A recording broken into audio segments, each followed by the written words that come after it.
Mr. Eklund, I want to follow up on Mr. Isaac's discussions on the energy sector and the importance in terms of jobs, national security, economic security, prices at the pump. I couldn't agree with you more that this administration has undertaken a full assault on the sector. One thing, though, that never gets talked about, I'm from Alaska. I was the Commissioner of Natural Resources and Energy in Alaska. We have the highest environmental standards on production of any place in the world. In the world, by far. It's not even a close call. But that goes for America in general. I think Alaska is the highest. But can you just comment on that? Because a lot of people don't know that. So when we produce oil and gas in Texas and Alaska, New Mexico, by the way, New Mexico is just cranking. Deb Haaland, Martin Heinrich, their state, boy, do they crank on oil and gas. They get special treatment by the Biden administration. Almost half the federal permits issued by the Biden administration go to one state. Not Texas, not Alaska. They try to shut my state down every day.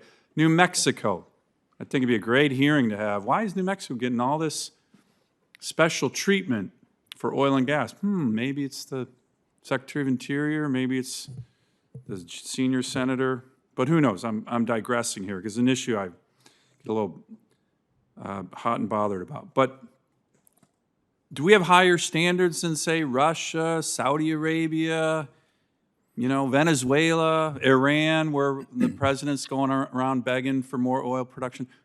Do we? And shouldn't that matter? Absolutely, Senator. The National Energy Technology Lab issued a report. You could take natural gas produced in this country, you explore it, you produce it, you pipe it, you liquefy it, and then you put it on a ship and you transport it around the world, and you can get that gas to Europe and to India with greater than 40% fewer life cycle emissions than getting the same gas just piped from Russia. From Russia, so 40%. You're absolutely right. Yes, yeah. And greater than 18 times. Venezuela's 18 times higher in terms of pollution, including air, than U.S. energy production. Isn't that true as well? That's absolutely correct. Okay. And we're world leaders in environmental protection. But that never gets out, when they come after the energy sector. Oh, you guys are horrible. We're the leader in the world, aren't we? Yes, we are. We absolutely should. Let me show you another chart that's really important. I bring this out a lot.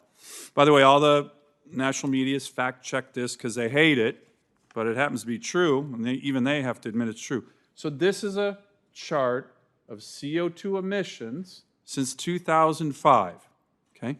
That's the United States.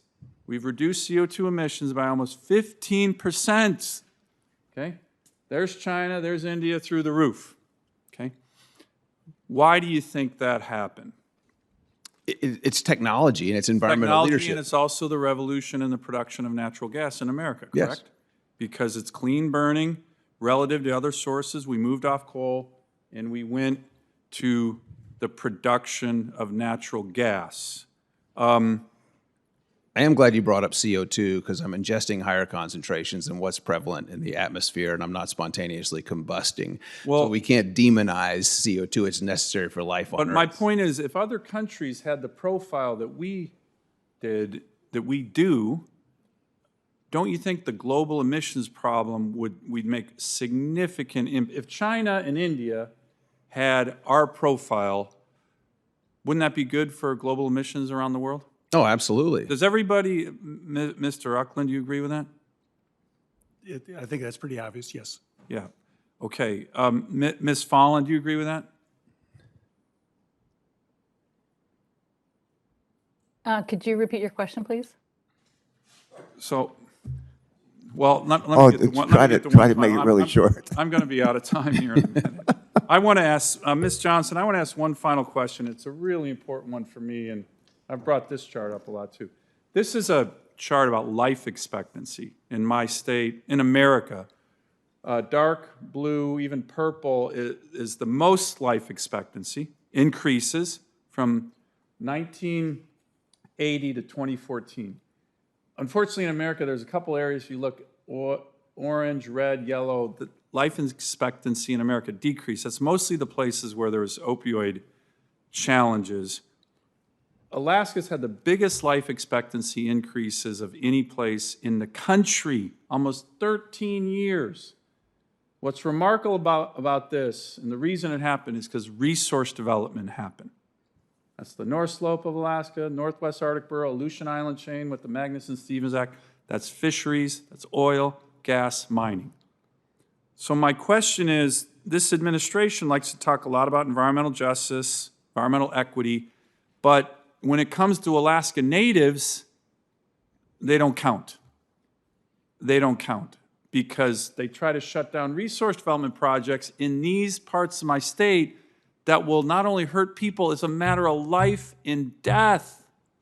13 years, life expectancy increase. So when people talk about environmental justice and environmental equity, Ms. Johnson, shouldn't they also include the Alaska Native people who are communities of color, who are often targeted by the Biden administration, not helped, and to promote policies that actually increase life expectancy? Yeah, Ms. Johnson, I'm going to ask you to be succinct Yep. in responding to that question. That's my We have question. 3 more folks to ask questions, and then we've got to go vote. All right, Ms. Johnson, very briefly, please. Thank you. Yes, I will note that there are indigenous tribes in Alaska, and they are considered environmental justice communities. And so I would make the assumption that when one is talking about Native Alaskans, one could also be talking about an environmental justice community. Good. Thank you very much. Thank you, Ms. Thank you, Senator Sullivan.